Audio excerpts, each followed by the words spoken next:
اب ذرا دل پر ہاتھ رکھے سوچو، کیا ان والدین کے دل میں اگر ایک بھی آنسو کا قطرہ گر جائے آپ کے غم کی وجہ سے، آپ کی تکلیف کی وجہ سے، آپ کی یاد کے اندر، آپ کی جدائی کے اندر، آپ کی دوری کی وجہ سے اگر ایک بھی قطرہ ان کے دل سے، ان کی آنکھوں سے نکل جائے تو بتاؤ اللہ اس کی راج نہیں رکھے گا؟ کیا ہو سکتے ہو دنیا کے اندر تم کامیاب؟ کیا ہو سکتی ہے کامیابی تمہارے لیے؟ اللہ کے بندو سوچو، مہربانی ہے فکر کریں، اپنے اولادوں کو سینے سے لگائیں، اور اپنے والدین جن جن کے حیات ہیں، یہ بہت بڑی نعمت ہے میرے ساتھیوں، جن کے والدین نہیں ہیں آپ ذرا ان سے پوچھ کے دیکھیں کس طرح بیتی ہے۔ للہ اپنے والدین کی قدر کیجیے۔ سبحانک ربک رب العزۃ عما یصفون وسلام علی المرسلین والحمد للہ رب العالمین۔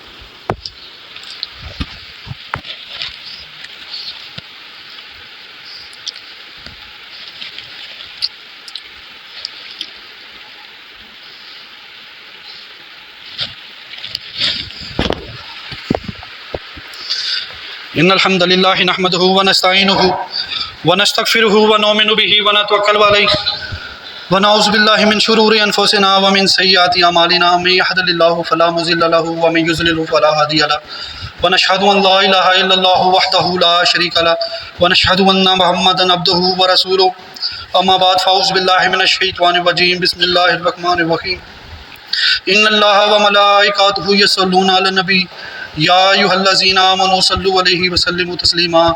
اللہم صلی علی محمد وعلی آل محمد کما صلیت علی ابراہیم وعلی آل ابراہیم انک حمید مجید اللہم بارک علی محمد وعلی آل محمد کما بارکت علی ابراہیم وعلی آل ابراہیم انک حمید مجید۔